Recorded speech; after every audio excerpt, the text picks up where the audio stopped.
She leaned in like she was sharing a secret. Her lip gloss shimmered, her breath smelled like sugared champagne. And then you smell like poor people. That's what she whispered. Not screamed. Not muttered, whispered, intimate, surgical, like a paper cut across my pride. I didn't flinch. I didn't let the tray shake. I just stared at the cake in front of her 6 tiers tall, iced in blush pinks and 24-karat shimmer. It cost more than my first car, and I paid for it. The party paused, not because of what she said, but because I heard her say it. Lily looked up, her face startled, or maybe embarrassed, or maybe just caught. Her friends turned toward me like I was a museum exhibit, fascinating, silent, untouchable. I smiled. That same smile women wear at baby showers and boardrooms. Someone disrespects them, and they're too dignified to flip the table. My dress was navy silk, hemmed just above the ankle. It had a coffee stain from earlier that I couldn't scrub out. I'd hoped the dim lighting would hide it. I wore the brooch James gave me on our 15th anniversary. The clasp was loose. Like everything else tonight, I walked slowly toward the terrace, not rushed, not frantic, just like I needed air more than applause. The sliding door clicked behind me, sealing in the laughter, the clinking glasses, the future I once believed I was building. My heels tapped once, then stilled on the cold stone. The moon lit the edge of my scarf. The night was cooler than I expected. I exhaled, and for the first time in hours, I let myself feel something, not anger, not shame, just stillness. I stared at the reflection in the glass. The woman looking back at me had laugh lines, steady hands, and a brooch that no longer shined like it used to. Her eyes were wide, not with hurt, but with the quiet question no one else was asking. Who are we becoming? The last time Lily clung to me like I mattered, she was 5, shaking from a nightmare about monsters. I told her monsters weren't real. I lied. The real ones wear mascara and smile when they cut you down. The wind brushed the scarf at my neck. I smoothed it out, more from habit than elegance. There was something in the silence, something stronger than noise.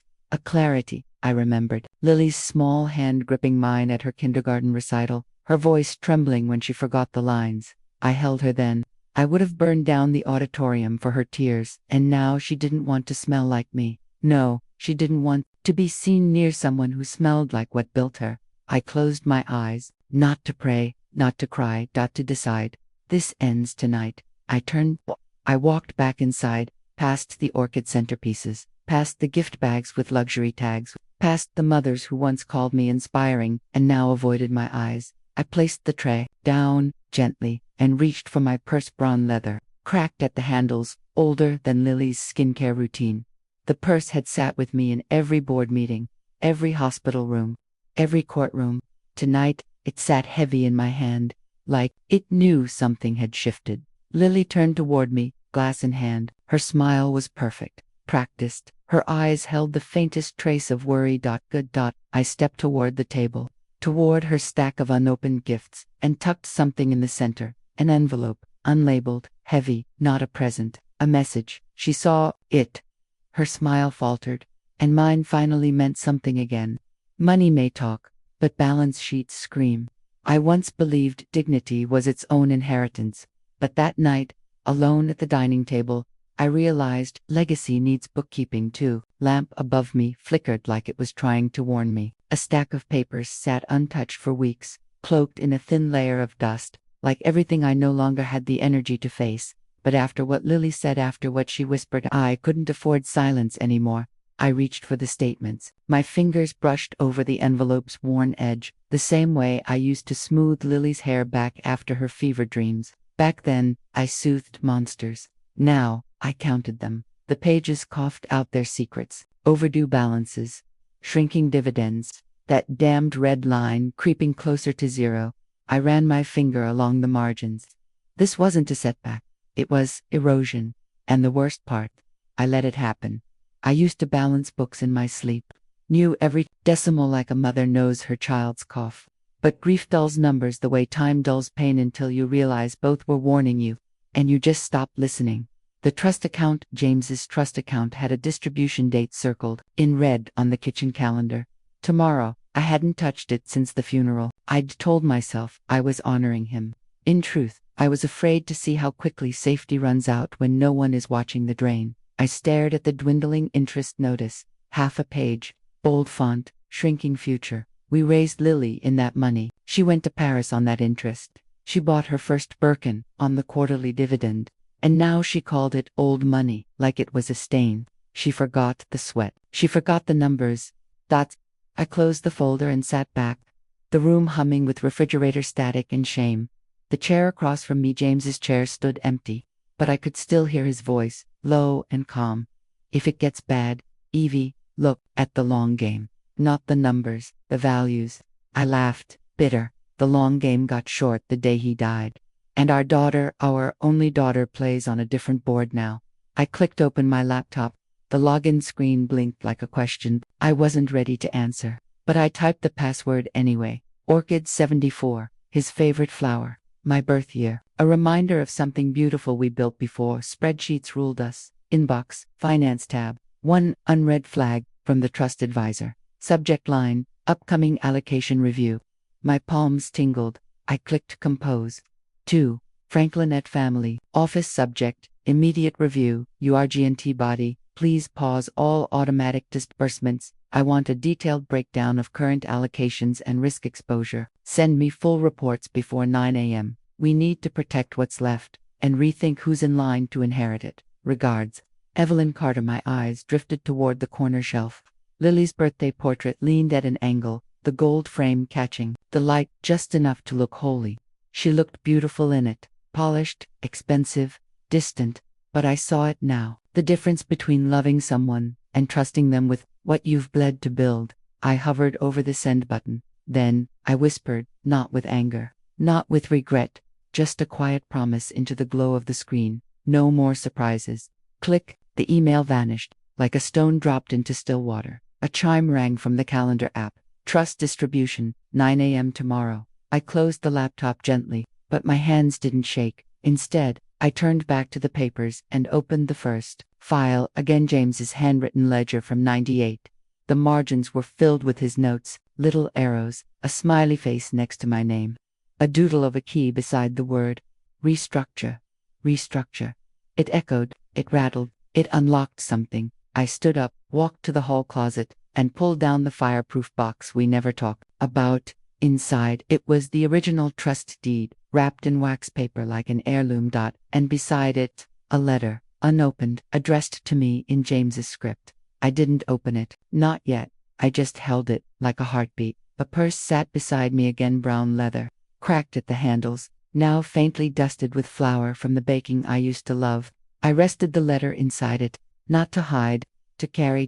Because tomorrow, when I meet Franklin, it won't just be about interest rates and allocations. It will be about remembering who built the empire, and who tried to pawn it off like party confetti. My power didn't vanish, it got quiet, and now, it's wide awake. They say, silence is golden. But at Marcus Vance's door, it felt like a sentence. A verdict, already written. I knocked with a hand that used to sign school checks and charity receipts. Now it trembled like it was about to rewrite fate. Inside, law books glowed under lamplight like relics in a shrine. Dustless, bound, unforgiving. Marcus didn't rise to greet me. He never did. He only gestured to the chair across from him. The same one James used when we signed the trust 15 years ago, back when we still believed in permanence. I sat. The chair creaked softly, like a warning. He studied me, not as a friend, not even as a lawyer, but as someone who once saw me at Lily's christening, and now saw me grasping for the pen that could cut her out. I didn't bother with small talk. She called it blood money, I said. Marcus blinked too. Lily, his lips pressed together, not in shock but something quieter. Familiarity maybe? He'd heard worse, from better people. She said it like it smelled. I leaned forward, like the bills were soaked in something rotten, as if James never worked late, never built, as if I never kept the wheels turning while she flew business class and came home with silkened opinions. Marcus opened the folder. The trust deed sat there like a sleeping animal, powerful, old, and undisturbed. You retained full control until her 30th birthday. That clause remains binding. I nodded. But that's not enough anymore. He glanced up. Evelyn. No. We add a character clause, something measurable, conduct, contribution. She's turned inheritance into expectation, into insult. His fingers hesitated at the page corner. You know this will fracture hearts. I met his eyes, then let them break, but not the trust. For a moment, he didn't move, and then with a breath that sounded older than either of us, he reached into the drawer and slid out a leather-bound binder. Templates, emergency amendments, not used often, but kept close, like fire extinguishers. Or wills. I took the binder. The leather was warm from the drawer, and smelled faintly of cedar and dry ink. Like decisions you don't unmake. He flipped to the first page. Character clause. Conditional eligibility based on vocational engagement, financial responsibility, and contribution to family legacy. I read it. Good. Add a clause on public image.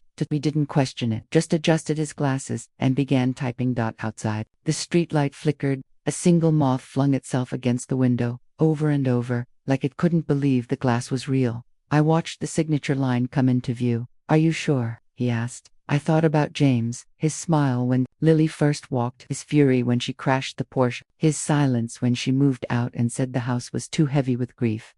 And then I thought about the purse, still in my lap, brown leather, cracked at the seams. Inside it, the letter. I hadn't opened it, didn't need to. It was already speaking. I'm done letting guilt sign documents, I said. Marcus handed me the pen. I signed the amendment draft. My signature didn't shake, just curved, cleanly, like a final note on a long sonata. When we finished, he placed each copy into a red folder. You'll need to notarize these tomorrow. I nodded, sliding the folders into my purse. The leather barely stretched. It had held heavier things, secrets, flour, ashes. I stood. The air in the room had shifted, not cooler, not warmer, just clearer, like a fog had been filed away. At the door, Marcus paused. This isn't revenge, he said gently. No, I replied. It's realignment. He smiled just slightly. James would have hated this. I nodded. Then he should have written a better clause. I stepped into the midnight air. Crisp, honest. The moth was gone. The stars were out. I didn't look back. They say silence falls heavy at night, but tonight it felt more like judgment. The clock on the mantel didn't tick. It accused. My footsteps across the cold floor sounded like verdicts. Moonlight sheathed my study desk, flooding every crease in the old purse that never left my side, the kind of leather that remembers every secret, every apology you wish you hadn't made. I touched its split seams, felt the document inside, thick and trembling with the weight of new law. I sat down, alone, but watched by every shadow of my past. The amendment lay open.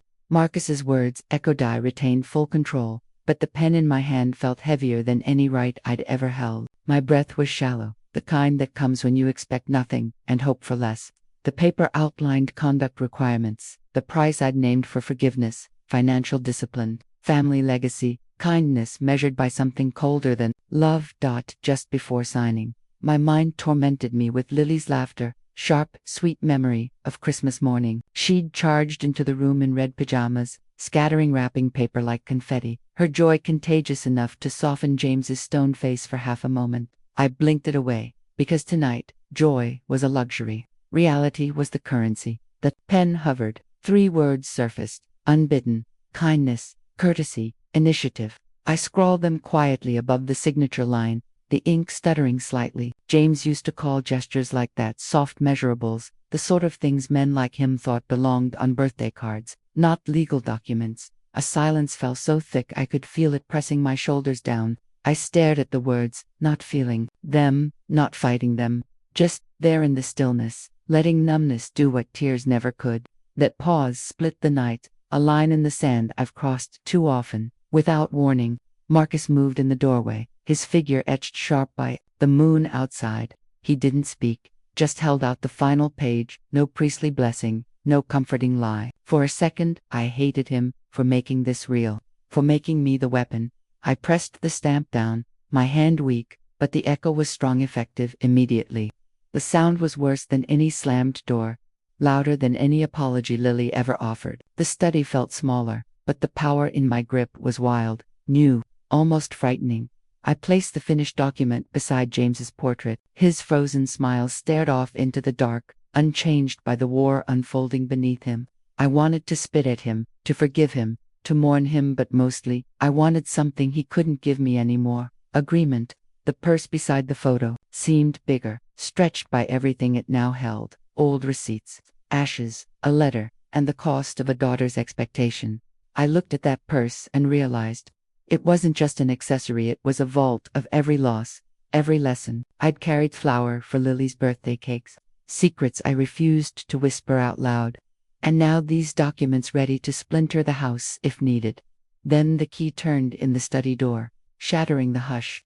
I locked myself in, locking the world out, the sound sharp, decisive. Tomorrow, they'd all call it betrayal, control, cruelty. Marcus might even try for gentleness if he thinks I need saving. But what I need, I think now, is proof. Proof that I can lay down new rules and not shudder, not break, not run. An irony thick as old velvet tickled me. I raised Lily, daring her to believe love forgives every mistake. And tonight I drafted the one mistake love cannot forgive in time. If she wants her legacy, she'll have to earn it. The realization stung, sweet and sour. The way whiskey burns your throat before warming your spine. Power shifted inside me. It wasn't revenge. It wasn't cruelty. It was survival, set beneath moonlight, with a purse carrying more history than hope. The window was ribbed with frosted stars. My shoulders squared. My voice returned. They'll wake to new rules. I whispered to Marcus and James, to the ghosts, and mostly to myself. The purse by the desk, the portrait by the wall, and the new law sealed within leather, all part of this new morning. The air washed clean, the house reset. For the first time in years, I didn't apologize to the silence. Sweet frosting can't hide bitter truths. I cut the last thin wedge of cake, its sugary roses drooping in the August heat, and called everyone to the table. James's heavy chair creaked under me, the old ceremonial seat now an island behind a wall of secrets. I set each plate down as if I were serving verdicts. Lily drifted in, suspicion arcing through every glance, her smile lined with worry. The air in the dining room pressed down, thick with memory and something on the edge of breaking. Claire slid in with her quiet hands, scraping the cake knife against porcelain. Lily's forced brightness sparkled for the cousins, but dissolved when her eyes snagged on mine. I saw that nervous hope, the hope that dinner meant everything was fine, that her old ways would be forgiven with dessert and a hug. The irony, she never once asked what the occasion was. She never thought she was the occasion. I brought out the sealed envelope, its edge still warm from where my hand trembled sealing it in the study. Not a gift, not a threat, just a line better crossed in daylight. Claire, I said, steady as I could manage, will you read this? Tonight, alone, then come see me. She nodded, eyes flicking to Lily, then back to me. No one spoke, but the silence around that envelope was louder than the crash of pans in the kitchen. As Claire left, conversation shrank into quick, humming whispers. The cake fork on Lily's plate stopped moving. She looked up, as if trying to predict her own future in the glistening icing. I watched hope flicker, struggle, smother itself beneath politeness. I wondered if she recognized the moment she lost her grip, or if she'd always assumed trust was hers for the taking. Memories surged. Lily's laughter years ago as fireworks bloomed in the backyard, her voice echoing through darkness, a soundtrack to summers that never seemed to end. My anger wanted to burn, but those flashes cooled. It left me numb, tasting nostalgia instead of rage. The house used to smell like vanilla and cinnamon. Now it only smelled like dust. I whispered to myself, the words barely making it out. Dawn will tell. The phrase felt powerless, but I gripped it anyway. If only promises could bake themselves into cake. I heard the porch boards shift. Claire had come back. Envelope clutched tight. Her face was pale as flour. We must discuss this, she said, voice trembling but resolved. No excuses, no niceties, just the sound of change, walking in from the dark. Claire set the envelope next to my purse on the counter. The purse cracked, overfilled, history pressed into its seams, waited there, patient as ever. I took one last look at Lily. Her eyes darted, pulse quickening in her throat. We both knew the old order had ended. All that sweetness was gone. Only the next morning held answers. The moonlight crossed the kitchen table, just as Claire reached for my hand. Shadows bloomed on the cake plate, stretching between USA's silver bridge over the family's fault line. I found myself breathing, easier, not lighter, just honest. Old rules, don't come back. New ones, wake the house. Some conversations hide sharper edges than knives. You can slice cake all night, but one word can break skin in ways sugar never could. The envelope sat between us, thickening the silence. Claire stared, eyes braced as if waiting for a slap, not a piece of paper. The old clock in the hallway kept accusing. The kitchen light flickered timid yellow. Unwilling to expose what we were about to say, Claire's voice was the breaking point, steady but ragged. "What's in this?" No one moved. Even the purse, sagging with history, seemed to lean closer for the answer. I met her gaze. An updated trust amendment. My words felt like a stone dropped in still water, rippling through every old fight we'd ever buried beneath birthday parties and apologies. She snapped back, indignant. "You can't argue notarized at midnight." The air split, her words bouncing off cabinets stacked with plates we hadn't used since last Christmas. When Lily laughed too loud and the glass almost shattered. For a heartbeat, Claire faltered. Her lips parted, searching for defiance, but found something softer instead. A flash of the memory where I defended her to Mrs. Vaughn at school. Told that woman nobody got to rewrite Claire. The kitchen walls remembered that day better than I did. She steeled herself, shoulders squaring. "We'll contest it." It landed hard in the space between us. A challenge, a plea, a confession she'd rather have whispered. I nodded, voice slicing through tension.com because someone had to be. "I expect no less." The words held no heat in me, the ache of a mother watching daughters try to pull courage from the ruins. I waited, resolute, as if old resolve could make this feel less like an execution in Sunday shoes. Lily's phone buzzed, breaking the quiet. A digital hand grenade. "Family meeting 9 a.m. appeared on her screen, unwelcome and cold. Her thumb hovered, every hope she'd clung to in cake and old routines draining from her face. Claire dropped the envelope on the counter. It landed with a thud, more final than any slammed door. A silent challenge. The purse watched from the corner. Split seams open, memory and amendment pressed together. Its new weight was impossible to ignore. In that hush, nobody knew what side of the line they'd stand on by sunrise. The moon glinted off the kitchen faucet. Shadows curled around the envelope, stretching up the walls. Family signatures for every bargain broken. For one fragile breath, I let myself feel nothing. Not regret, not triumph, just a numb space, where power once felt impossible. Let them bring their arguments, their old wounds, their midnight standoffs. By morning, truth would be sharper than any knife. The envelope was the only thing glowing. Morning light reveals what night conceals. Sometimes it's easier to cause an earthquake in the dark, but facing the wreckage means standing in sunlight, raw and exposed.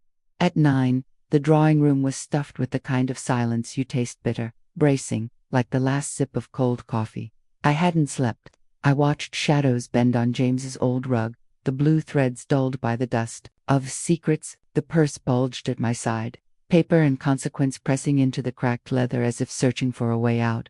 I lined up the amendments, crisp sheets stacked like invitations to war, and handed them out one by one. The rustle of paper split, the hush, an orchestral overture for disaster. It was surreal watching hands shake, hearing the family's careful breathing as they read the words I'd written to save us or end us. Someone at the far end of the table, Jenny perhaps, or one of those old friends who confuse comfort with cowardice, murmured, "She really did it." The phrase lingered, hopeful and afraid in equal measure. Claire broke first. She grabbed the top page, eyes darting over the clauses, lips curling as she read the pieces of her life dissected by legalese. "Is respect now printed? Is love conditional?" Her voice was tight, pulled between anger and exhaustion. I met her gaze and kept my voice even. "Respect and responsibility have always been earned here. Now it's just written down." Lily sat opposite me, her hair still damp from a hurried shower, her mascara smudged from dreams she refused to confess. Her hands trembled as she scanned. The paper eyes saw tears forming, not just from hurt, but from something deeper, determination. It bloomed behind her eyes, just visible as the morning sun scraped through the curtains. She squared her jaw, wiped at her cheek, and whispered so only I could hear, "I'll prove myself." Her voice was the smallest thunder. I nodded, pride rising in me, sharp and new. "I know you will." For a split second, the room felt softer, like the summer's lilies. Laughter filled the air, and James pretended keeping the peace meant keeping everyone in line. But the memory faded. The present returned, a test no cake or apology could sweeten. The door swung open so fast it startled a lamp, sending a ripple through the room. Marcus entered, suit dark, eyes graver than before, briefcase flashing with authority.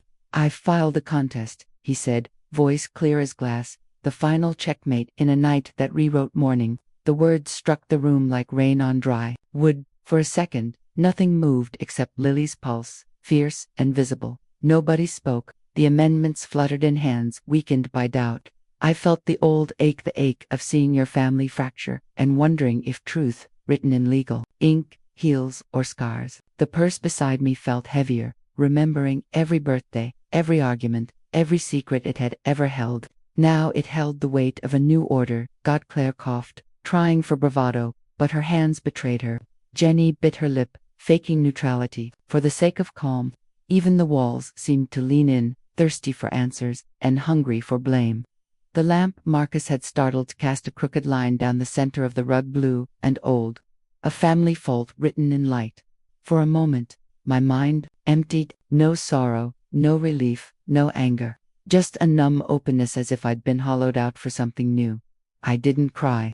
I didn't plead. I just sat with my hands in my lap, feeling the roughness on my palm from gripping the amendment handle. All night, the numbness felt almost holy, like stillness after a storm.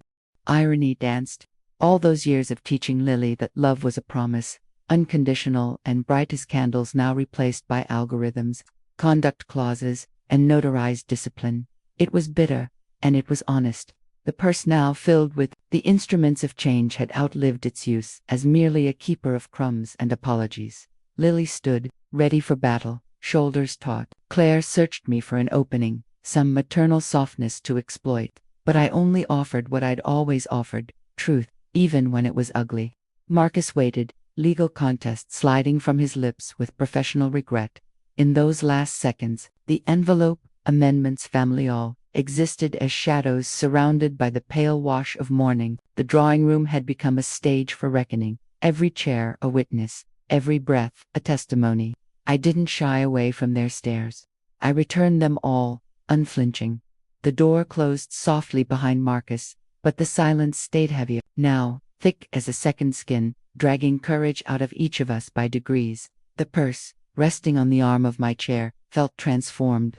No longer just an accessory, now it held what was necessary. The room glinted with possibility and pain. New light needled through the curtains, landing on the amendments. We sat in the hush, letting morning press its truth into our bones. Nobody spoke. The rustle of paper, a fading echo. Only the silence remained. Character isn't given, it's proven. There's no inheritance for performance, no legacy for pretending. I felt that truth in the air as I sat at the head of the table, the lawyer's voice layering formality over the room like dust settling after a collision. Papers lay between us, thin shields now reshaped as weapons. Claire perched upright beside me, hands folded but trembling, the same hands I'd once defended from playground bullies and prying teachers. The lawyer's tone was impartial, but his eyes flickered with the drama of family war. The contest rests on Lily's character. Classmates, teachers, any record these could testify. He paused on the word, as if summoning ghosts with every syllable. I felt my pulse echo in my throat. Claire didn't hesitate. She looked across the table, past the papers and purse, straight into the past. I remember Lily storming the playground when things didn't go her way. She screamed so loud, the principal closed his office door. Each word landed like stones in my gut.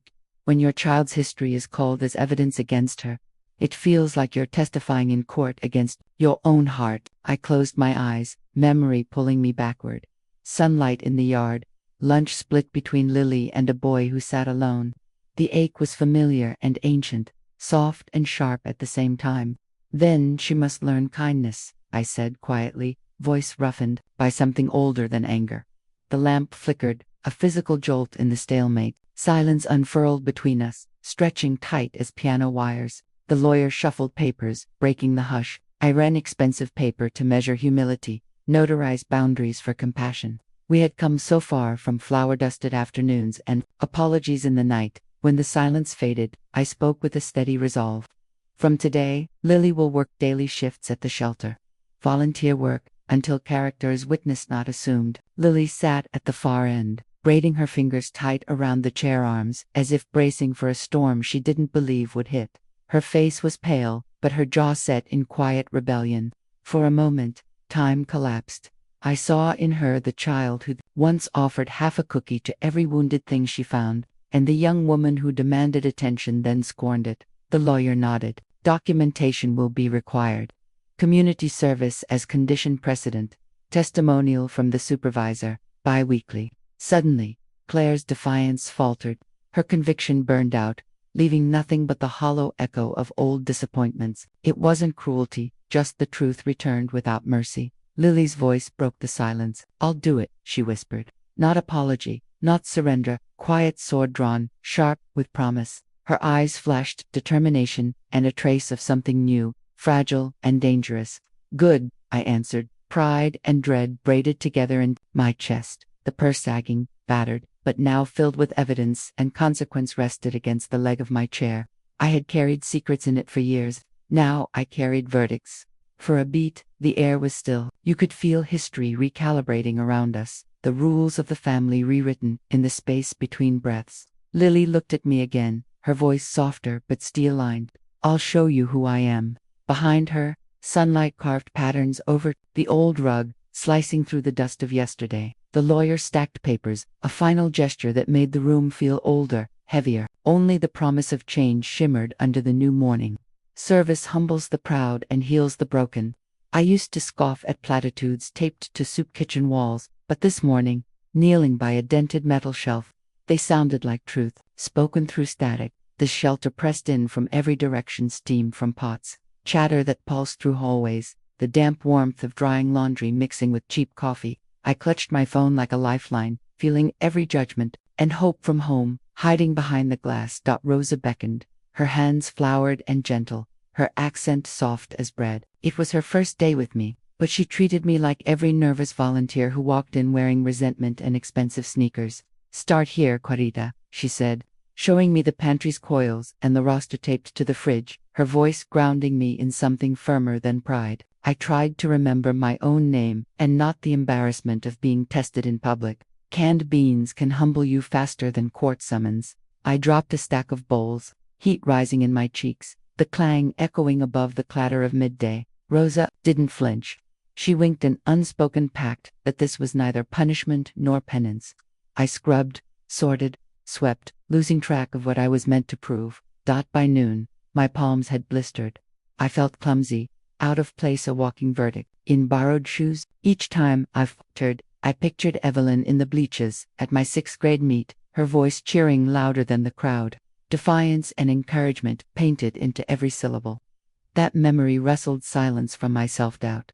I watched faces brighten as I refilled cups, a nervous frown softening into a smile. Service shook something loose inside me, not just humility, but a raw eagerness to finish, to stay, to matter. For the first time in years, my help was neither demanded nor dismissed. It simply was. At the doorway, Claire's silhouette hovered, gaze caught between pride and caution. I felt her searching for the old version of me, the one who ran from effort, who wore cynicism like armor. She disappeared before I could speak, but I felt her approval warming the room, as if she'd left the light on. I finished the shift with a glow beneath my ribs, a sense of accomplishment, unfamiliar but real. Sweat streaked my forehead, but nerves had bled away into focus. The logbook waited beside the exit. Fresh page, ready for a signature that would be more than proof, it would be declaration. Evelyn's text arrived as I slipped my phone from my pocket, her words crisp and careful. "How was day one?" I stared at the screen for a moment longer than I meant to, then let myself answer honestly. For the first time in ages, I never knew helping felt so good. I wrote my name in the log, the pen tracing a path through new territory. The page glowed in the late afternoon sun, a symbolic anchor ready for tomorrow's trial. The court may judge me by hours and ink, but dignity, I am learning, is earned minute by minute. Broken bonds mend in shared effort, but sometimes mending stings worse than the break. I set the soup pot down between bowls of roasted chicken, the steam curling toward the ceiling, like a silent prayer. The dinner table, so often a battleground of sarcasm and secrets, now pulsed with something heavier, the fragile warmth of an attempted truce. Lily's voice cracked the hush, weaving together scraps of her first shift at the Shatara man who asked her for 2 servings, a little girl who clung to her apron for comfort. Her cheeks glowed with the kind of pride no inheritance ever gave. The family listened closely, forks abandoned mid-air. Every sentence, building a bridge over the distance that had grown between us. Claire shifted in her chair, shoulders tense as an apology knotted in her voice. I'm sorry I doubted you. The words landed awkwardly, but Lily smiled, softer now, letting the sting of old wounds fade with the passing seconds. I reached for the folded amendment beside my plate, fingers tracing its lines like braille. This clause was my gift to you, I said quietly, not a punishment, an invitation. A chance to grow past the limits we drew for each other. My words hung, uncertain, in the mix of chicken and lemon and heavy, unspoken things. Memory swept in. I saw Lily years ago, smaller, red-faced, with tears after the bully incident. I'd wrapped her in my arms, promising to be her voice when her own was too raw to rise. Comfort, then discipline. Safety, then challenge. I wondered if a mother's love ever truly found balance. Lily reached across the table, threading her fingers through mine. Her gratitude was small, but fierce. Thank you. In that touch, the past and future pressed together. Forgiveness, blooming slowly, patient as new green through old cracks. Suddenly, the lawyer's text stung the air court hearing next Friday. Confirm attendance. The glow faded from Lily's face as reality clawed back in. I pressed her hand, anchoring us to this rare peace, feeling my own smile sharpen like a blade. Time to prepare. Determination replaced warmth, the pot's steam swirling around candlelight, making everything blur at the edges. We finished eating in near silence, the tension now threaded with resolve, not resentment. Claire wiped her eyes with the old linen napkin, the one embroidered with initials from happier years. Jenny cleared away plates, awkward and gentle, in equal measure. The soup cooled. The promise of battle did not dot as I folded the amendment. My purse rested on the table's corner, heavy with documents, heavier with hope. Tonight, it was neither shield nor secret. It was the vessel of every risk, every reckoning I'd ever chosen for this family. Dinner's warmth lingered, but each of us braced for what was coming. The hearing, the questions, the chance for Lily to prove, and for me to accept, that dignity could arrive dressed in service, not inheritance. The candle flickered, reflected in the rim of my tiny flame in the quiet, carved out for courage and for the battles worth fighting. A gavel demands more than apologies, and fear can sharpen the focus of even the bravest heart. The courthouse's fluorescent lights bruised the morning, painting hope with shades of steel. My purse felt heavier than ever, loaded with exhibits. The trust amendment, its edges dog-eared from sleepless reading, volunteer logs inked in Lily's careful print, testimonials clipped from shelter supervisors who'd learned her name, and honesty. I sat at the dining nook, sorting papers so many times my fingerprints became part of their texture. The hush in the house was a living thing, broken only by Claire and Lily trading whispered lines, rehearsing their testimonies as if trying to convince the walls. Every syllable was weighted, every pause another court of judgment. I felt my nerve wobble, doubt whispering louder than justice. What if she falters? What if evidence bends beneath the scrutiny of strangers? I tried to borrow courage from James's old lesson about perseverance reverberated, a memory more reliable than comfort. Don't show up half-prepared. Fight for what is right, not just for what is yours. His voice, always practical, used to make me furious. Now I clung to it like a lifeline. Claire entered, holding Lily's hand tighter than necessary. Their faces were drawn, determined, but it was the embers in Lily's eyes that stilled my worry. She looked at me close enough for old resentment, but there was only unspoken trust there now. Are you ready? I asked, surprised by how much I needed her answer. Lily squeezed my hand, pulse quick but unyielding. I won't falter. For a moment, the air paused still, suspended on possibility. I let myself exhale, slow and deep. Then we stand together. My voice was softer than I intended, chill and resolve braided in each word. The drive to the courthouse felt endless, each red light a calculus of faith and regret. Lily traced her name on her knee. Claire fumbled with her phone, reading through questions she'd written days ago and fears she'd carried all her life. We entered as a unit, no armor except the truth and the weight of memory. The courtroom stretched long and stark, benches, polished to a shine that exposed more ghosts than comfort. I laid the amendment and logbook down, symbolic objects of every fight, every hope. The bailiff's voice rang out, steely and cold. All rise. Act 3 began with that bark, the courtroom's hush swallowed by expectation, every eye on us. I caught Lily's glance as she stood. I remembered the years I stood for her alone. Now, she stood with me. For a split second I felt numbody, shivering, heart resolved, silence before verdict. The exhibits glinted under courtroom lamps. The logbook opened to Lily's signature. My purse rested at my feet, the anchor of everything old and everything new. Let the record show, we brought more than apologies. Courts decide law, but families decide love. There's an arrogance to wood-paneled justice, but nothing so naked as the hush before verdict. The judge watched as Lily's counselor described her metamorphosis in varnished. She arrived defensive, left generous. Words sifted through the courtroom, rough with truth. Across the aisle, I saw Lily's shoulders squared, chin high, defiance braided with hope. Our attorney laid out the tapestry, service logs thick with hours, letters from clients whose gratitude overflowed past formality and into affection. I saw the old purse again, at my feet, bulging with every document pressed into service. Each one glimmered under court lights, proof that sometimes love means holding tight and letting go at once. Opposing counsel jabbed the air. The amendment, he said, split the House, rigged the rules. I felt heat rise, anger old and new. My reply was calm, even cold. It's notarized, filed, witnessed. For a heartbeat, the courtroom was silent. A notarized signature, ink, and intent could weigh more than family history in the eyes of the law. Memory pierced the day Lily earned her first volunteer badge. She grinned, holding it high over her heart, face streaked with sweat and something like pride. In that moment, she wanted nothing but to prove she could be more than the sum of her mistakes.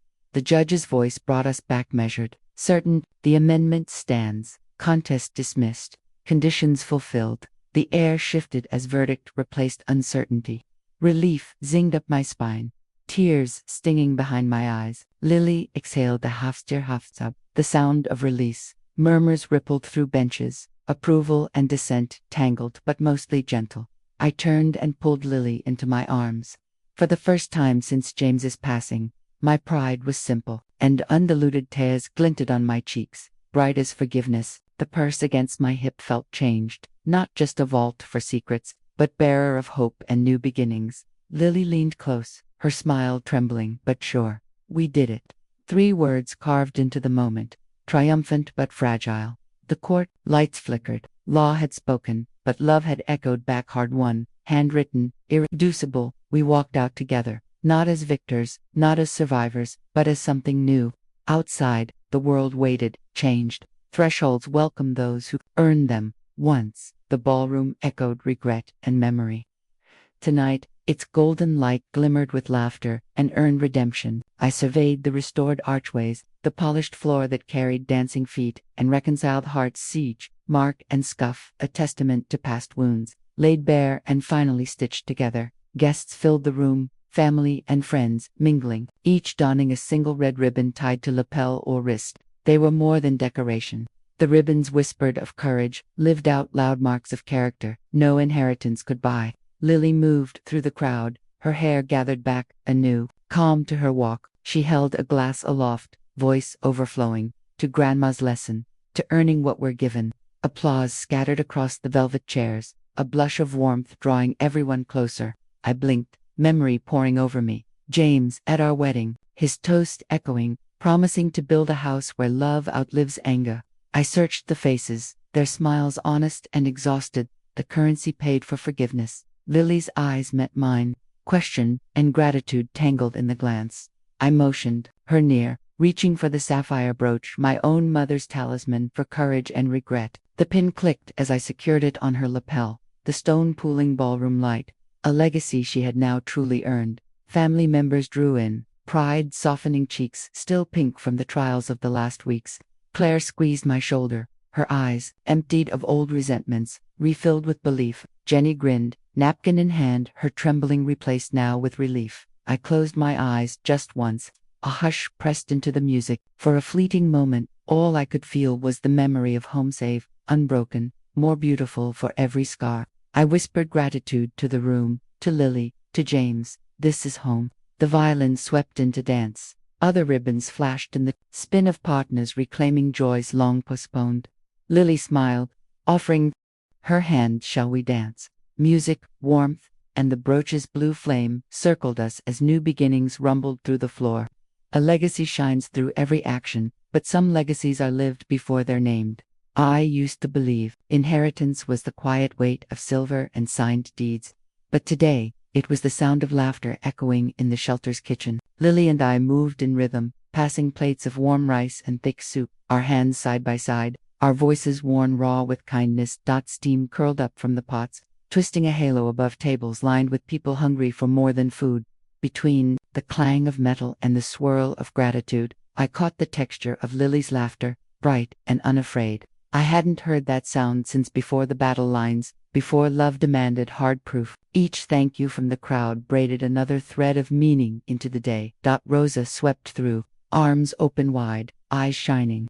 Her embrace held us together in that humid kitchen, the tang of onions and roasted turkey mixing in the air. You've transformed lives, she whispered, her words landing softer than flour on my palm. I remembered a Thanksgiving years ago, carrying turkeys with Lily. Both of us exhausted but elated. The best feasts are always the ones you make for strangers. I felt myself softening. Every trial, every argument had led here not to division, but to a sense of belonging I'd forgotten was possible.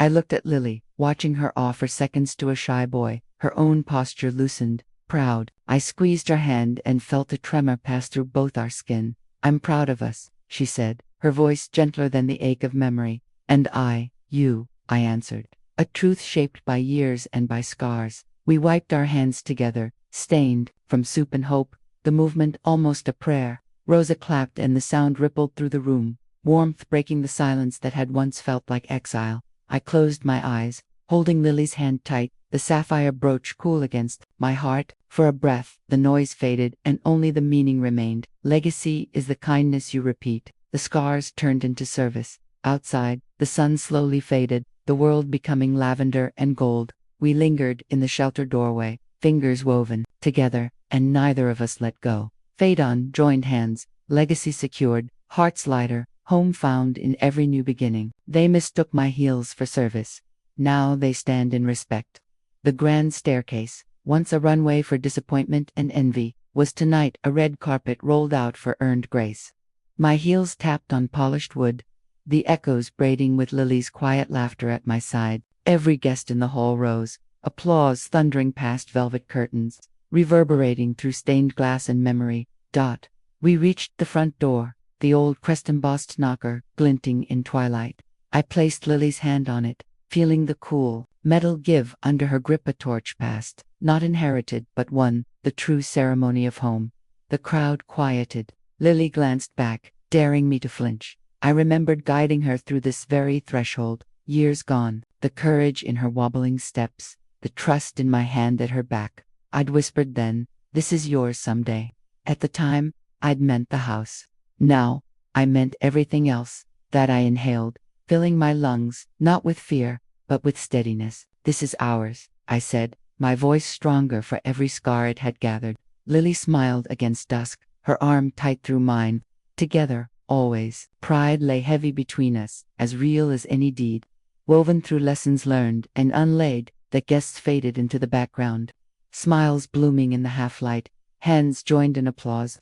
Claire's eyes glistened from across the marble. Jenny dabbed her cheeks, and for a moment, all the fractured years pressed flat into a single golden evening. Twilight blanketed the estate, lavender bleeding into indigo. The window panes caught fading light, limning our silhouettes, as if to seal the moment in glass. The knocker, worn by 3 generations, waited for Lily to claim what she had earned. I squeezed her hand. The hush inside me was velvet soft, uninterrupted. For the first time, I felt home, not as inheritance, but as arrival. The cameras pulled back, lingering on red heels and entwined fingers, and the doors finally opened. We earned this home.